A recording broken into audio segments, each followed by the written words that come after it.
Hey guys, Josh Zamora here with a very quick video to let you know about two cool updates that we just released. Number one is the ability to exclude lists from particular broadcasts now.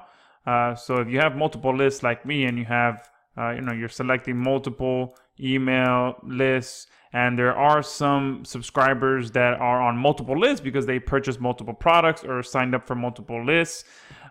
You can choose to exclude lists as well, so that if someone is on this list here and also on this list here, but I don't want them to get this particular broadcast message because they're going through a sequence or whatever it may be, then I can now exclude them even though they're on this list as well. Okay, so that is a very, very cool feature there, requested by a few of you there, and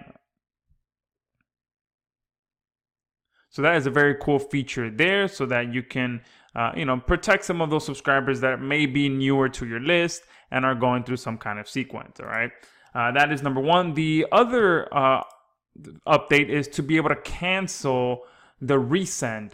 If for some reason, something is going on, or, your server is down, or the offer you're promoting, there's something going on and you need to change something, you can cancel the resend that's going to be sent automatically at whatever time you specify. Okay, so this was something that I requested because it was a bit annoying to schedule that resend and something's going on with the promotion or something's going on with my server and I'm not able to cancel that. The only option before was to completely delete it. So now if I need to make changes, I could cancel it, make changes, and then redo it again. Okay, so that's it. Two very cool updates that we just released. I also just posted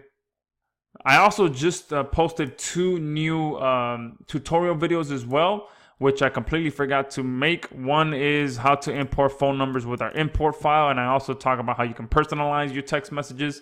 And the other one is how to personalize your campaigns. I cover that again here, and I cover how you can do it with email and SMS text messages. I've added each of them to their corresponding section. So if I come here to email, you'll see that you now have this video here. Let's see, somewhere down here. There we go. Importing subscriber. No, it was personalizing. No, where'd it go? Here we go. Personalizing your email broadcast with available fields is just below creating an email broadcast. All right, so that is there. And the other one that I added was for SMS text. And it's after creating a phone list. So here I talk about how you can copy and paste. And then here is importing phone numbers with our import file and being able to personalize those text messages. So that's it. Quick update for today. Hope you guys are having a great week, and we will continue pushing out these updates for you.